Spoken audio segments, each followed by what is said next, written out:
8 March 2026. The world woke up to the thunderclap of American power on a scale not witnessed since the opening salvos of Operation Desert Storm. Across the length and breadth of Iranian airspace, B-52 Stratofortresses, the most iconic strategic bombers ever to roll off an American production line, carved their way into Iranian territory with the cold, calculated of a superpower that has spent 70 years perfecting the art of projecting overwhelming force anywhere on Earth. What followed over the next 12 hours was not merely an air campaign. It was a masterclass in American military dominance, an exhibition of integrated strike warfare so lopsided in its outcome that it should settle, once and for all, the question whether any regional power can stand toe-to-toe with the United States military and survive. Before the first B-52 lifted off from Diego Garcia, the groundwork had already been laid with a precision that Iran's Islamic Revolutionary Guard Corps never anticipated and was utterly incapable of countering. In the hours before dawn on 8 March 2026, the airspace over the Persian Gulf was already thick with the electronic signatures of American power. E-3 Stratofortress aircraft orbited at altitude, their rotating radar domes painting a complete picture of Iranian air defenses, tracking every SA-20, every Hawk battery, every Bar-3 Systematically site. Iran had spent decades and tens of billions of dollars constructing. EA-18G Growlers, the most advanced airborne electronic warfare aircraft ever built, prowled the edges of Iranian airspace, their powerful jamming suites ready to blind, deafen, and paralyze every radar system Iran possessed the moment the order came down. The United States did not simply attack Iran. It first reached into Iran's brain, severed the neural pathways between its sensors and its weapons, and then walked through the front door. The B-52s launched in waves from Diego Garcia, from Al Udeid Air Base in Qatar, and from Andersen Air Force Base in Guam. Each aircraft carried a payload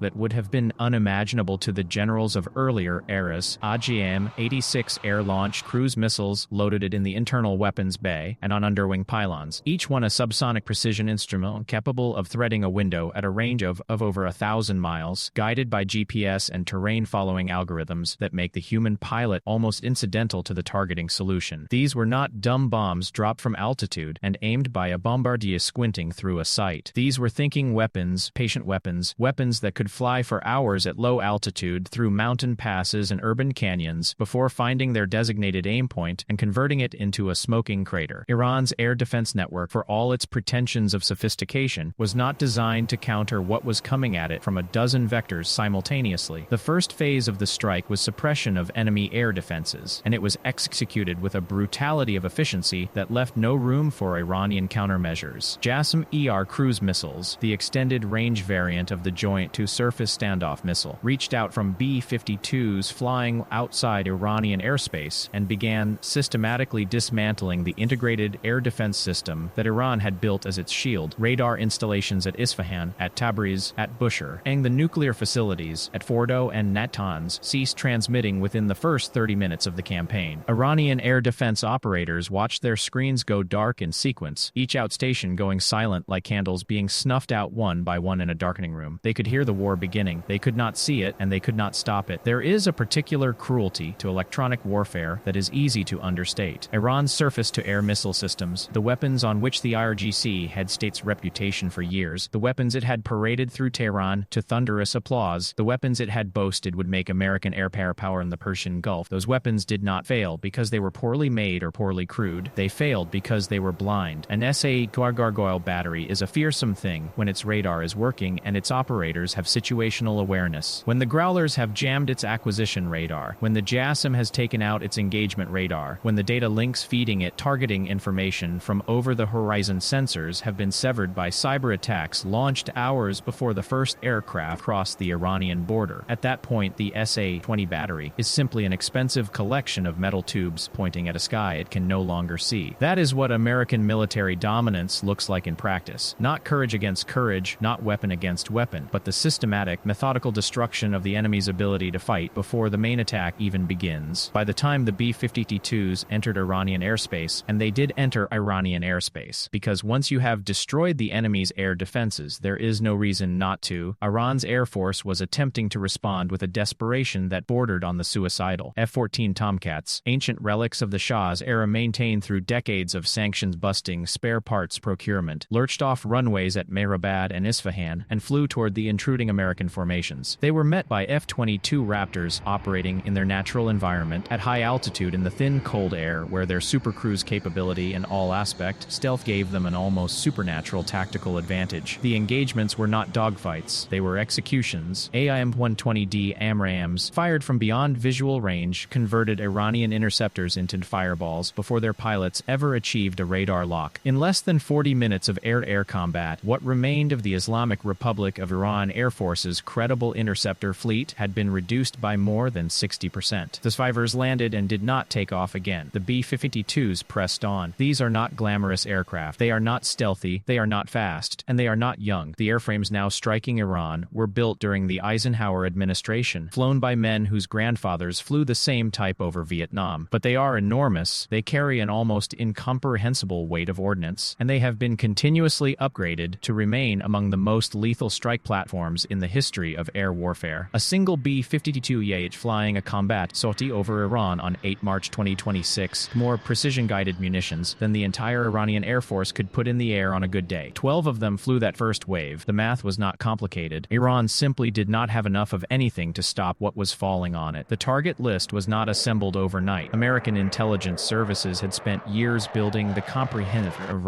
military infrastructure that would become the strike package for this campaign. The underground uranium and facility at Fordow, buried under a mountain, hardened against conventional bombs, Iran's most prized and most protected nuclear asset, was struck by massive ordnance penetrators, 30,000-pound bunker-busting behemoths that only the B-2 Spirit can carry, flying in coordination with the B-52s. The B-2s had launched from Whiteman Air Force Base in Missouri nearly 20 hours before the campaign began, flying a route across the North Atlantic and Mediterranean that brought them over Iran from an unexpected vector, their radar-absorbing skin rendering them invisible to every sensor Iran still had operating. When the MOPs hit Fordow, the shockwave was measured on seismographs in 3 neighboring countries. The facility that Iran had sworn no American bomb could reach was breached on the first pass. At Natanz, the story was similar. The surface-level centrifuge halls, so painstakingly constructed, so carefully hidden under layers of reinforced concrete, ceased to exist under a rain of GBU-28 hardened penetrator bombs. At the IRGC's ballistic missile production facility at Parchin, cruise missiles found their way through blast doors and into the cavernous underground assembly halls where Iran had built the weapons it had launched at American bases in the Gulf just hours before. At the Shahid Hemmet Industrial Group complex on the outskirts of Tehran, where Iran assembled the guidance systems for its long-range ballistic missiles, the buildings burned. At Imam Ali Military Base in western Iran, where the IRGC's missile forces had coordinated the barrage against American positions in the Gulf, the command bunkers that had been built to survive artillery were not built to survive a direct hit from a 2,000-pound JDAM dropped from a B-52 at 40,000 feet. They did not survive. Iran's response, such as it was, amounted to a demonstration of exactly how wide the gap between American and Iranian military capability had grown. The IRGC launched additional ballistic missiles at American targets in the Gulf and at American naval formations in the Arabian Sea. Those missiles were engaged and destroyed by the same layered missile defense architecture that had performed so flawlessly in the hours before the B-52 campaign began. Patriot Pack-3 MSE batteries at Al-Udeid, at Al-Dafra, at Ali Al-Salim in Kuwait, and at Naval Activity Bahrain that intercepted the incoming warheads with the mechanical certainty of systems that have been refined through decades of real-world operational experience. Thaad batteries providing terminal high-altitude defense engaged re-entry vehicles descending at A8 and converted them into vapor 60 miles above the desert. Aegis-equipped destroyers and cruisers in the Arabian Sea engaged Iran's